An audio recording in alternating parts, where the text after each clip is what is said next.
Okay, I know what you're thinking. AJ, why are we talking about Undertale? Still, this game is ancient history, period. And you're right, this RPG, believe it or not, came out in 2015, meaning it's celebrating its 5th birthday this year.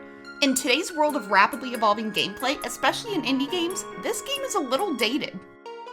But holy cannolis, you guys, this game is so good! Admittedly, I am a little late to the game with this one.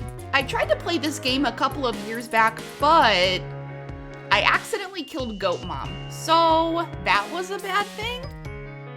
Recently, due to my general inability to leave the house, unrelated to my general dislike of leaving the house anyway, I decided to give this one a shot.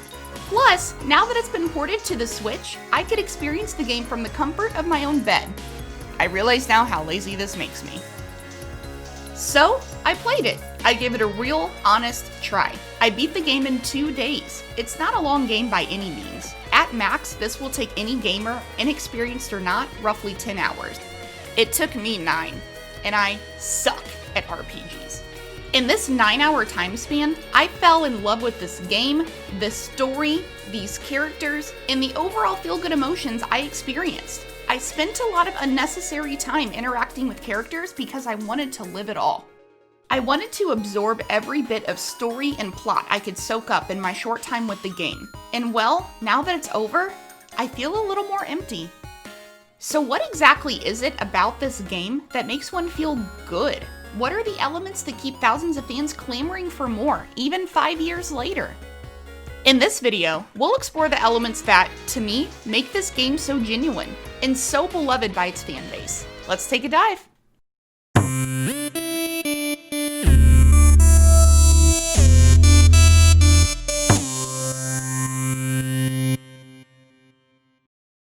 The first element we're going to explore is the gameplay.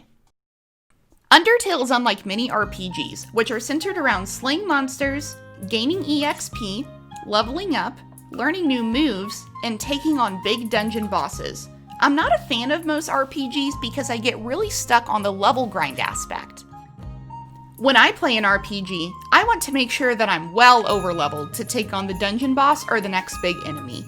I'm especially guilty of this with the Pokemon games, where I tend to level grind excessively before facing any gym leaders. I end up with these overpowered beasts that destroy everything. Undertale is a different type of RPG in that you don't actually have to kill anything. The player has all the power to choose if they will kill the monsters or have mercy, which spares their life and instead causes the monsters to befriend the player character. The battle system is split into 4 options. You can either fight the monsters with your sole weapon, a knife, act, which gives you the option to talk to the monster, crack a joke, or flirt with them, item, which allows you to equip different items or eat an HP recovery item you may have acquired, or mercy, which lets you spare their soul. Depending on what type of ending you want to see, you'll either be doing a lot of fighting or a lot of sparing. These are generally categorized into 2 different types of runs. Pacifist run, where you spare everyone, or genocide run, where you kill everyone. Let's be honest, I'm a sensitive baby, so I chose to spare everyone and do the pacifist run. I'll mostly be talking about this experience in this video. In battle, if you choose to convince the opposing monster to have mercy, you'll have to dodge a few attack cycles first. When a monster is attacking, your life force, represented by a small heart, is shown in a window at the bottom of the screen. The monster's attacks are represented by projectiles that are hurled at your life force. You can dodge these attacks using either your D-pad or your control stick, or a mouse if you're playing on PC. The battle system is fun, and can also be a bit challenging, depending on what monster you're facing. Please keep in mind that I'm terrible at most games, and practice makes perfect. In some battles, the attack cycles will lessen in difficulty if you're close to convincing a monster to spare you. The most appealing part of the battle system to me is the dialogue from the monster you are opposing. Part of the strategy in convincing monsters to spare you is selecting different actions based on what the monster tells you in their dialogue window. It adds a whole new level to the battle system, and this type of strategy is not one that I've seen in many other RPGs. Well, at least those that I played after I crawled under my rock in 2015. This unique experience is one that I had a ton of fun with, and would love to see implemented in more games down the road. Next, let's talk plot and characters. Undertale's charm comes primarily from its clunky cast of characters that you meet over the course of the game. You are first introduced to Toriel, an anthropomorphic goat who takes you in as her own after she discovers you've fallen into the Underground, a universe that exists beneath the human world. Also, yeah, please don't kill her unless you're a scumbag.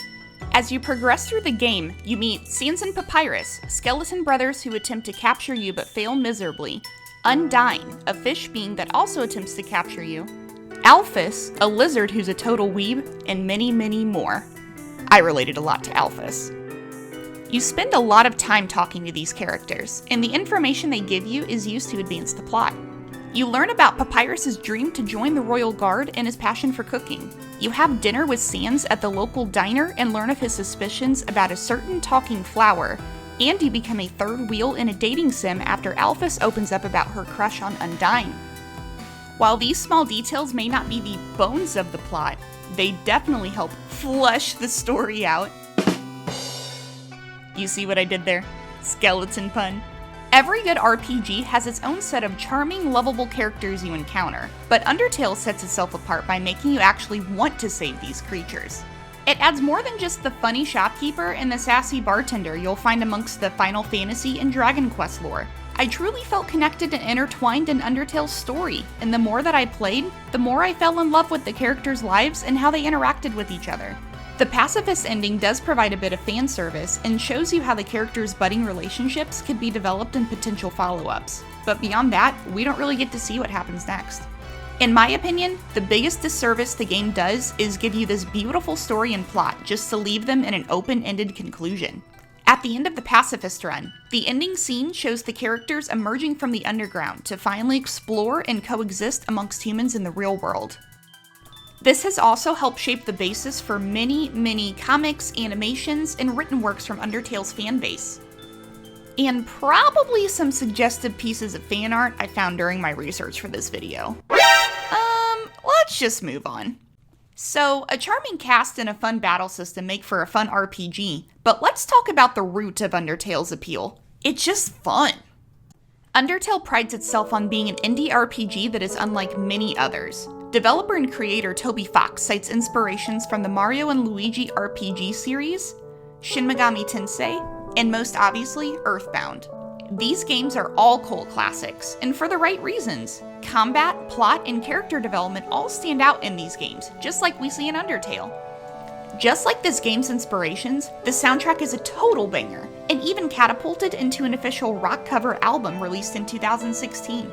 The music has a 16-bit feel, which tugged at every nostalgic heartstring I had, and reminded me a lot of the iconic music in the first and second gen Pokemon games. I won't say a whole lot about it, but that final boss music just...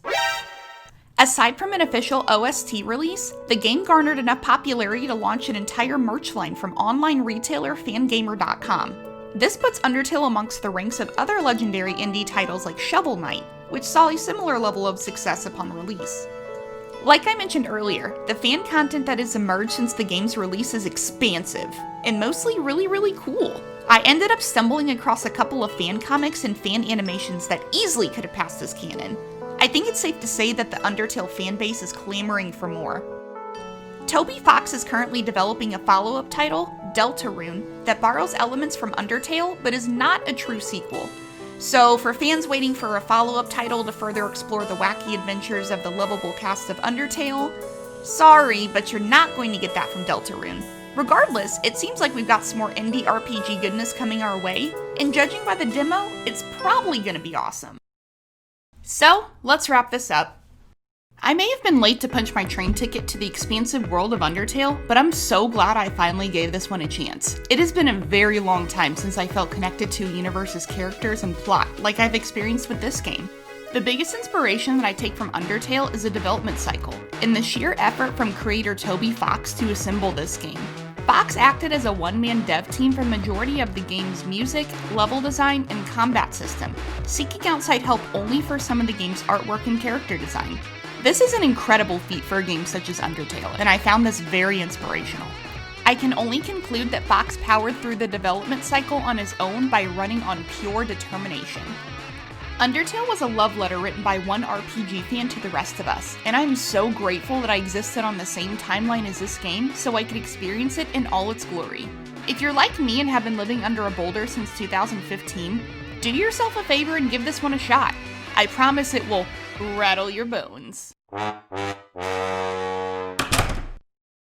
Hey guys, thank you so much for watching this video. This is my first YouTube video and I hope that you all enjoyed it. My name is AJBake Plays and I stream on Twitch every Monday, Wednesday, and Sunday. We play a lot of Smash, a lot of Mario Kart, and we have a lot of fun.